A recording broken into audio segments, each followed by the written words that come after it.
తాకట్లో ఉన్న మీ బంగారాన్ని విడిపించి ఆ రోజు ఆన్లైన్ రేటుకి కొంటాం. Sharma gold company. నమస్కారం అండి, వెల్కమ్ టు సుమన్ టీవీ. నేను గీతాంజలి. ప్రస్తుతం మనతో పాటు థింక్ ట్యాంక్ అలాగే అభ్యుదయ ఫౌండేషన్ CEO నందకిషోర్ గారు ఉన్నారండి. ఎన్ని దేవాలయాల గురించి మనం తెలుసుకుంటున్నాం కదా, అన్నీ ఉన్నవే, కానీ ఇప్పుడు మనం తెలుసుకుంటున్నామనే చెప్పాలి. వారి 7 ఏళ్ల శ్రమ అండి, ఇప్పుడు వాటికి ఫలితం వస్తుంటే నందకిషోర్ గారు చాలా ఆనందిస్తూ ఉన్నారు. ముఖ్యంగా ఆనందించేది ఎందుకంటే ఎవరైతే కొన్నేళ్లుగా ఈ సమస్యలు ఫలానా సమస్యలతో బాధపడుతున్నారో వాళ్ళు చెప్పినటువంటి దేవాలయాలకు వెళ్ళి ఓ పక్కన ట్రీట్మెంట్ తీసుకుంటూ ఆరోగ్య సమస్య అయితే అక్కడ దర్శనం చేసుకుని నైవేద్యం తీసుకోవటం, ఒకవేళ ఇంకా ఏదైనా వెల్త్కి సంబంధించి ఆర్థికంగా ఉన్నవైతే అక్కడికి వెళ్ళి వాళ్ళు ఆ లబ్ధి పొందటం కావచ్చు, ఏదైనా కూడా ప్రతిదానికి ఒక మంచి రిజల్ట్ అయితే వస్తుంది. వీడియోస్ అన్నీ కూడా మీరు చూడటము, అవి ఫార్వర్డ్ చేయడం, అందరికీ షేర్ చేస్తూ ఉన్నారు, మంచి అభిమానాన్ని చూపిస్తున్నారు. దానికి ఎప్పుడు మేము కృతజ్ఞతగా ఉంటాము. చాలా దేవాలయాల గురించి ఇంకా మాట్లాడాల్సి ఉంది, కొన్ని వేల దేవాలయాలు ఉన్నాయండి. అయితే ఇవాల్టి వీడియోలో అతి ముఖ్యంగా కొంతమంది కొన్ని ప్రశ్నలు అడుగుతూ ఉన్నారు కామెంట్స్లో, వాటి గురించి అడిగే ప్రయత్నం చేద్దాము, తెలుసుకుందాం. నందకిషోర్ గారికి స్వాగతం పలుకుదాం. సార్ నమస్కారం. సార్, చాలా టెంపుల్స్ గురించి మాట్లాడుతున్నారు, చెప్తూ ఉన్నారు. అసలు చాలామంది అయితే మేము ఆ ప్రాబ్లం నుంచి బయటపడ్డామండి అని చెప్పి హ్యాపీగా మెసేజెస్ అవి చేస్తుంటే సంతోషం అనిపిస్తుంది. మేబీ మీకు కూడా చాలా కాల్స్ రావటం కావచ్చు, చెప్పడం చూస్తున్నారు కదా, ఎక్స్పీరియన్స్ చేస్తున్నారు. చాలా హ్యాపీగా ఫీల్ అవుతున్నారు. 7 ఏళ్ల కష్టం ఇలా అది మంచిగా మారింది, ఉపయోగపడుతుంది. మెయిన్ ప్రతి ఒక్కరు దాన్ని వినియోగించుకుంటున్నారు. ఇది గ్రేట్ సార్, థ్యాంక్ యూ అందరి తరపు నుంచి. ఇవాళ అతి ముఖ్యమైన అవసరమైనటువంటి ఒక అంశము, దానికి సంబంధించిన దేవాలయం కావాలనుకుంటున్నాం.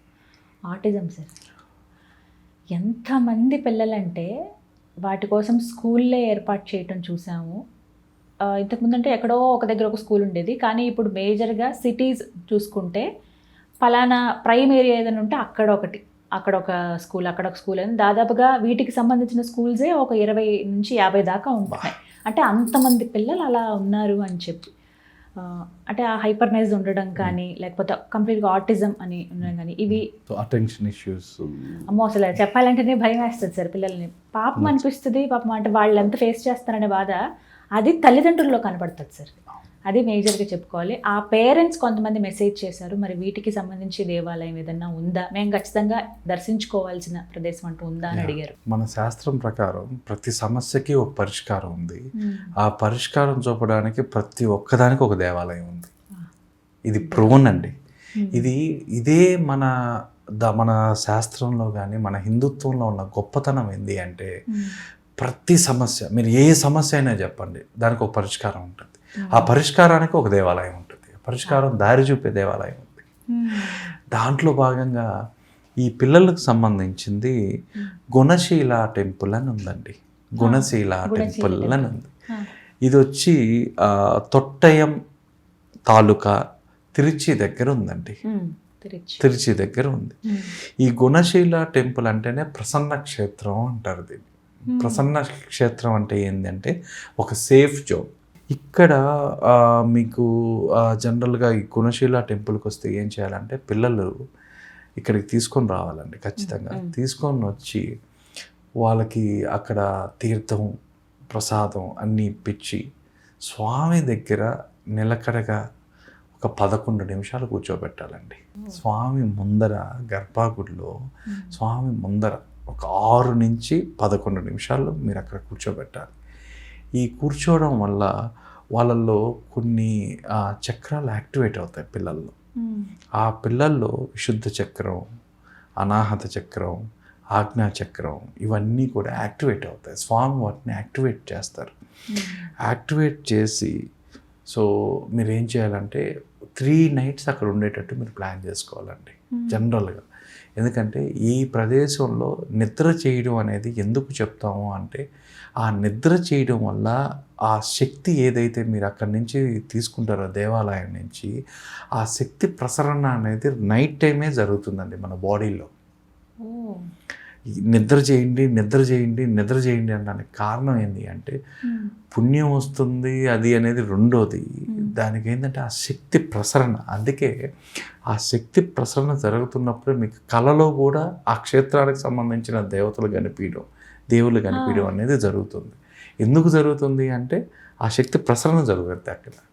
అందుకే పెద్దలు మనవాళ్ళు ఆ క్షేత్రంలో నిద్ర చేయండి అంటారు. ఆ జరగడం వల్ల మీకు ప్యూరిఫికేషన్స్, యాక్టివేషన్స్ జరుగుతాయి.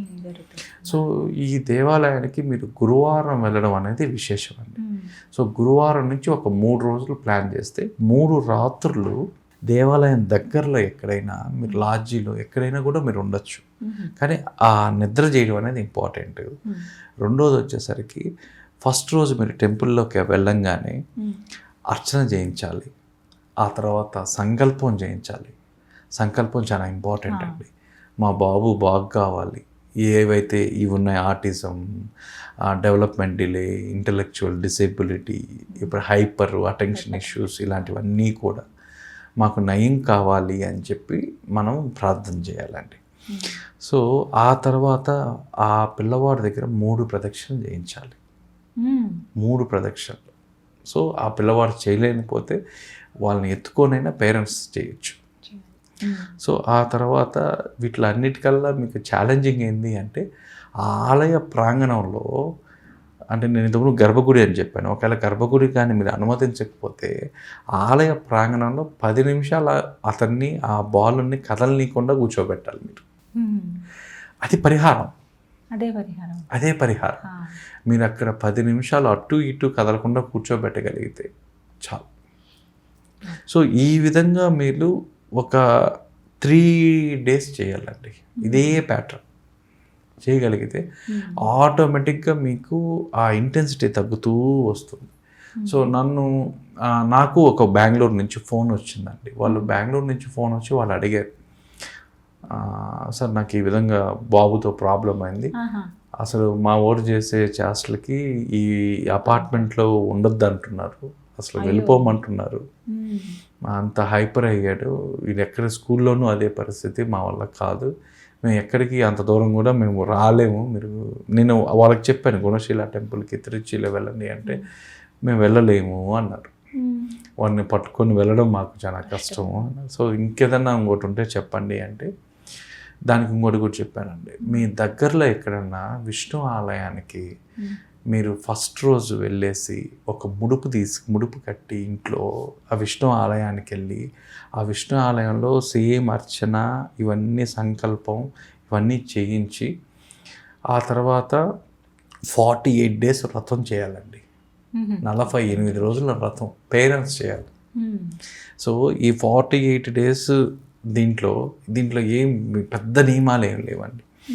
డైలీ ఇంట్లో మార్నింగ్ ఒక 10-15 నిమిషాల టైము కేటాయించి పూజ రూమ్లో దీపం వెలిగించి తులసి సమర్పించి ఆ తర్వాత ఓం నమో నారాయణ అనే మంత్రాన్ని చెప్పించి మీకు వీలైతే, మీకు అవకాశం ఉంటే, టైం ఉంటే ఆ విష్ణు సహస్రనామం మీరు కానీ వినగలిగితే, అంటే మీరు చదవలేకపోయినా వినగలిగితే, ఈ విధంగా 48 రోజులు రోజు పొద్దున సాయంత్రం అవకాశం ఉంటే 2 పూట్ల, అవకాశం లేకపోతే కనీసం 1 పూటైనా 48th day 48వ రోజు మీరు మళ్ళీ ఆ విష్ణు దేవాలయానికి వెళ్ళి ఆయన దర్శనం చేసుకొని అర్చన చేసుకొని, సో ఈ ముడుపు అనేది అక్కడ ఇవ్వగానే ఈ 48 daysలోనే మీకు ఇంప్రూవ్మెంట్ అనేది మీ కళ్ళతో మీరు చూస్తారండి.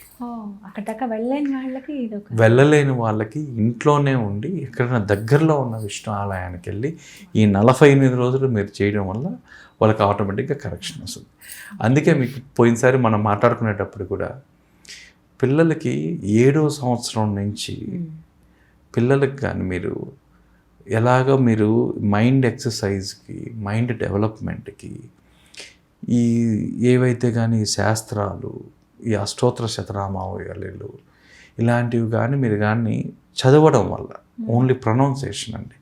ఎవరన్నా ఒక అర్చకుల సహాయంతోనో రోజు ఒక అర్చకుడిని ఇంటికి రమ్మని చెప్పో, లేదంటే ఎవరైనా వేదం చదివిన వాళ్ళు శ్లోకాన్ని కరెక్ట్గా ప్రొనౌన్స్ చేయగలిగిన వాళ్ళు ఇంటికి వచ్చి ఒక 20 నిమిషాల వ్యవధి తీసుకొని ఆ పిల్లవాడి దగ్గర, లేదా మీకు వీలైతే వాళ్ళ తల్లులు చాలా ఇంపార్టెంట్ అండి, ఆ తల్లులు కూడా కూర్చొని వాళ్ళు ఏం లేదండి విష్ణు సహస్రనామం ఉంది లేదా ఒక శ్లోకం ఉంది, ఆ శ్లోకాన్ని పఠించాలి, అంటే చదవాలి. ఈ ఎప్పుడైతే చదవడం అంటూ మొదలు పెడతారో ఆ ప్రొనౌన్సియేషన్ ఏదైతే ఉందో ఆ శబ్ద తరంగాలు వాళ్ళ శరీరంలోకి వెళ్తాయి. ఆ శరీరంలోకి వెళ్ళి ఆటోమేటిక్గా మన టెంపుల్లో ఏదైతే రెజోనెన్స్ హీలింగ్ జరుగుతుందో అదే విధంగా ఆ లోపల వాళ్ళకి హీలింగ్ అనేది స్టార్ట్ అవుతుంది. ఎప్పుడైతే హీలింగ్ స్టార్ట్ అవుతుందో ఇలాంటి ఆర్టిజము ఇలాంటివన్నీ కూడా ఆటోమేటిక్గా బ్యాలెన్స్ అవుతాయి. అంటే బ్యాలెన్స్ అంటే పూర్తిగా నివారణ అవుతాయి. సో మనకి వాళ్ళు ఏం దాని అర్థాలు తెలుసుకొని వాళ్ళు ఏం కావాలేదండి, ప్రవచనకర్తలు కావాలేదు, ఇంకోటి కావాలేదు. ఆ చదవడం అనేది ఇంపార్టెంట్. ఆ 20 నిమిషాలు వాళ్ళ పఠనం అనేది ఇంపార్టెంట్. ఆ ఉచ్చరించడం వల్ల, ఆ ప్రొనౌన్సియేషన్ వల్ల ఆ శబ్ద తరంగాలు లోపలికి వెళ్తాయి. ఇదే మీరు 20వ సంవత్సరం దాకా మీరు కంటిన్యూ చేయగలిగితే నిజంగా ఎవ్వరు అసలు వాళ్ళ లైఫ్లో వాళ్ళు ఎదురయ్యే సిచ్యువేషన్ ఏదైనా సరే ఆ సొంత విల్ పవర్తో వాళ్ళు ఎదుర్కొంటారండి. బట్ ఇదైతే నిజం సార్. తల్లిదండ్రులు ఏమైనా చేసిన అంటే సంకల్పం తీసుకుని పిల్లల గురించి ఇలా అని అంటే అసలు ఆ వైబ్రేషన్ అది ఏంటో ఆ ఎనర్జీ నాకు ఇప్పటికీ తెలియదు సార్. నేను ఎక్స్పీరియన్స్ చేశాను. పిల్లల్లో మార్పు చూస్తాం డెఫినెట్గా మనం. అసలు నిజంగా అది దైవ సృష్టి. సో వాళ్ళకి నిజంగా ఈ విధంగా చేయడం వల్ల అదొక సుదర్శన చక్రంలా వాళ్ళ జీవితాంతం అతను కాపాడుతుంది. కనీసం 7వ సంవత్సరం నుంచి ఒకవేళ వీలు కాదు మరీ చిన్న వాళ్ళంటే 13వ సంవత్సరంలో స్టార్ట్ చేయండి. ఎక్కడో దగ్గర ఏదో ఒక పాయింట్లో స్టార్ట్ చేయించండి. సో మీరు ఎలా ఫిజికల్గా అన్నీ చేయిస్తారు, ఎక్సర్సైజులు ఇవన్నీ డ్యాన్స్లు ఇవన్నీ చేయిస్తారో మెంటల్ దీనికి ఖచ్చితంగా మైండ్ పవర్ పెంచాలండి. పెంచినప్పుడే రేపు వాళ్ళ కాంపిటేటివ్ ఎగ్జామ్స్లోనూ వాళ్ళ లైఫ్లో ఎదురయ్యే సిచ్యువేషన్స్ని ఏదైనా వాళ్ళు హ్యాండిల్ చేసుకోగలరు.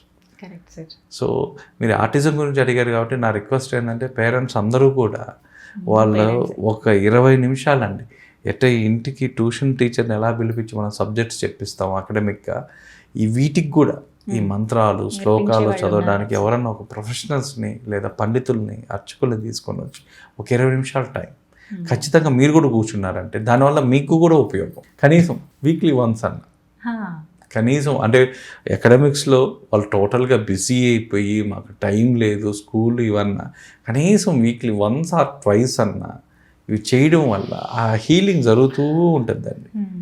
ఆ హీలింగ్ ఎప్పుడైతే స్టార్ట్ అవుతుందో మీకు డైలీ దాన్ని యాక్టివేట్ చేయడం వల్ల ఏమవుతుందండి, అది లైవ్లో ఉంటుంది.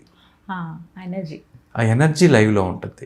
ఎనర్జీ లైవ్లో ఉండడం వల్ల ఇలాంటివి ఏవి కూడా మీకు బయటికి రావు. కానీ మంచి మాట సార్. అంటే ట్యూషన్ టీచర్స్ని వాళ్ళని పిలిచి ఇంకా ఎక్స్ట్రా కరికులర్ యాక్టివిటీస్ డ్రాయింగ్ అని ఇలా కళలకి సంబంధించి నేర్పిస్తాము. వేద పండితుల్ని పిలిచి చక్కగా విష్ణు సహస్రనామం నేర్పిస్తారు. ఎంత బాగుంటుంది. శ్లోకాలు అన్నీ నేర్పి వాటి అర్థాలు పర్లేదండి, వాళ్ళు దాన్ని చదవడానికి చాలు. మంచి ఆలోచన. ఇది మాకు ఒక ఏమంటారు మంచి ఇన్ఫర్మేషన్ ఇది. ఇది అంటే చాలా మంచి సూచన పేరెంట్స్కి మరి ముఖ్యంగా. తర్వాత ఇబ్బంది పడకుండా ఇప్పటి నుంచి బాధ్యతగా ఇవన్నీ వాళ్ళు నేర్పించాలి. ఎందుకంటే వాళ్ళ లైఫ్ సిచ్యువేషన్ నుంచి కాపాడగలిగేది అవే అండి. వాళ్ళు చేసుకునేవి వాళ్ళని కాపాడతాయి, ఆ ప్రాక్టీసెస్ కాపాడతాయి. చిన్న చిన్న మంత్రాల నుంచి స్టార్ట్ చేయొచ్చు కదా సార్. కష్టతరం ఏదన్నా ఉచ్చారణ తల్లి ఫస్ట్ నేర్పించేయచ్చు చిన్న చిన్నవన్నీ.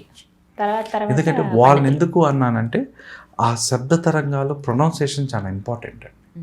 కాబట్టి వాళ్ళైతే చాలా వాళ్ళు నేర్చుకొని ఉంటారు, ట్రైన్డ్. కాబట్టి వీళ్ళకి నేర్పించడం కూడా అదే ట్రైనింగ్తో నేర్పిస్తారు.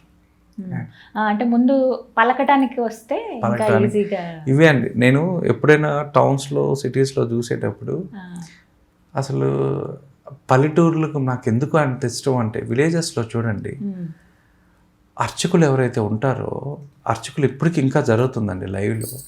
శనివారాలు ఆదివారాలు ఖాళీగా ఉండేటప్పుడు లేదా సాయంత్రం పూట ఎక్కడన్నా పిల్లలందరూ చుట్టుపక్కల పిల్లల్ని వాళ్ళ ఇంటికి పిలిపించుకుంటారు. వాళ్ళ ఇంటికి పిలిపించుకొని ఒరే శ్లోకాలు ఇది చదవంటారా, ఆ పెద్ద బాల శిక్ష ఏదైతే మనకి ఇంత మునుపు పెద్ద బాల శిక్ష ఏదైతే ఉందో ఆ శ్లోకాలు చదవంటారా అనేవాళ్ళు. మనకేందంటే ఆ శ్లోకాలు కొంతమంది దాదాపు ఒక 20 మంది పిల్లల్లో 10 మంది అట్రాక్ట్ అయ్యేవాళ్ళు. మీకు అదే ఎక్కడైనా చూడండి కోచింగ్ సెంటర్స్ వస్తాయి, అన్నీ వస్తాయండి. ఇక్కడ మేము పలానా దగ్గర శ్లోకాలు చెప్పబడును, ఇక్కడ మేము ఇలాంటిది. నిజంగా ఈ వ్యవస్థ రావాలండి మనకి. ఈ వ్యవస్థ ఎప్పుడైతే వస్తుందో వయోపరిమితితో సంబంధం లేకుండా పోనీ ఎవరైనా వర్కింగ్ ఉమెన్ వర్కింగ్ మెన్ ఉంటే సండేస్ ఏదన్నా ఒక సెంటర్స్ కోచింగ్ సెంటర్స్ పెట్టండి. ఇంగ్లీషు స్పోకెన్ ఇంగ్లీష్కి పెడతారు, కంప్యూటర్స్కి పెడతారు. వీటికి శ్లోకాలు నేర్పించడానికి వీటికి ఒక కోచింగ్ సెంటర్ పెడితే ఆ కోచింగ్ సెంటర్ పిల్లలు వెళ్తే వాళ్ళకి ఒకటి అలవాటు అవుద్ది. మేము పలానా దగ్గర పోయి పలానా నేర్చుకుంటున్నాం. ఈ వ్యవస్థ మా నెక్స్ట్ మిషన్లో మాకు ఉండేది ఇదే అండి. ఈ వ్యవస్థను డెవలప్ చేయాలి. ప్రతి ఒక్క దగ్గర ఒక టౌన్స్లో అన్న కనీసం 1-2 కోచింగ్ సెంటర్స్, 1-2 కోచింగ్ సెంటర్స్. అంటే ప్యూర్గా వేద పాఠశాలే మనకు అవసరం లేదండి. ఈ అర్చకులు ఎవరైతే ఉన్నారో వాళ్ళందరూ కలిసి ఒక శనివారం ఆదివారం, సో అదే మన సిటీస్కి వచ్చేసరికి వాళ్ళకన్నీ హెడ్ టు హోమ్ కాబట్టి ఒక్కరోజు వాళ్ళ టైం కేటాయిస్తే ఆ విల్లాలో అక్కడికి వాళ్ళు ఆ పౌరోహితులు అక్కడికి వెళ్ళి వాళ్ళకి ఒక అరగంట ట్రైనింగ్ ఇచ్చి, వీక్ డేస్ అయితే ఒక 1 hour సెషన్ తీసుకొని ఆ 1 hour ఏం లేదండి, వీటిని ట్రైన్ చేయడమే ఆ శ్లోకాలు వచ్చేదాకా. వాళ్ళు సర్టెన్ ఏజ్కి వచ్చేసరికి వాళ్ళ నోటుకు వచ్చేస్తాయండి. ఆ చిన్న పిల్లలుగా ఉండేటప్పుడు ఆ ప్యూర్గా ఉంటారు కాబట్టి ఆ ప్యూరిటీ ఉంటుంది కాబట్టి వాళ్ళు గ్రహించడం కూడా చాలా స్పీడ్గా గ్రహిస్తారు. చెడైనా అదే గ్రహిస్తారు, మంచి అయినా అదే గ్రహిస్తారు. సో అది ఇచ్చే వాళ్ళ బాధ్యత మంది. ఇవ్వడమే మంచిది ఇచ్చామనుకోండి, సో అది వాళ్ళు పర్మనెంట్గా ఉండిపోద్ది వాళ్ళు. సో మీకు దీనివల్ల కేవలం ఈ రెసోనెన్స్ హీలింగ్ వల్ల అండి, కేవలం ఇలాంటి టైప్ ఆఫ్ డిసీజెసే కాదు, వాడి మైండ్ పవర్ పెరిగద్ది, వాడు కాంపిటేటివ్ ఎగ్జామ్స్లో మెరిటియస్గా ఉంటాడు, మీరు స్పోర్ట్స్ ఎత్తుకున్న మెరిటియస్గా ఉంటాడు, దేంట్లో అయినా వాడి విల్ పవర్ ఉంటుంది. ఇదే చేసుకుంటే మీకు ఈజీగా కాంపిటేటివ్ ఎగ్జామ్స్లో కూడా సక్సెస్ అవుతారు మీరు ఇక్కడి నుంచి ఫౌండేషన్ కానీ వేసుకుంటే. సో 7 సంవత్సరాలు కాకపోయినా కనీసం 14 సంవత్సరాలు చేయండి, ఇంటర్లో అన్నా చేయించండి. సో సెలవుల్లో ఇలాంటి ఇన్స్టిట్యూట్స్కి పంపించండి. ఒక 1 week 10 days మీరు గొప్పగా మా అబ్బాయి విష్ణు సహస్రనామం పుస్తకం లేకుండా చదువుతాడు, లలిత సహస్రనామం చదవలే మాకు అసలు చూడకుండా చెప్తాడు అంటే అది వాడు గొప్పగా ఫీల్ అయ్యేటట్టు ఎవరు చేయాలి అంటే పేరెంట్స్ చేయాలి. కరెక్ట్ మాట అన్నారు. వాళ్ళదే రెస్పాన్సిబిలిటీ, వాళ్ళ బాధ్యత. వాళ్ళకి మీరు నిజంగా కోట్లు సంపాదించే ఆస్తుల కన్నా ఇవి నిజమైన ఆస్తులు వాళ్ళకి. అది మనం ఉన్నా లేకపోయినా ఈ ఆస్తి వాళ్ళకి ఇచ్చే ఆస్తి ఎలాంటిదంటే మనం ఉన్నా లేకపోయినా వాళ్ళని కాపాడేది ఇదే అండి. సో ప్రతి ఒక్కరు దీనిపైన ఒకసారి ఆలోచించి చేయడం అనేది మేము కోరుకుంటున్నాం. Thank you so much sir, మంచి ఇన్ఫర్మేషన్ అందించారు. Thank you. నమస్కారం.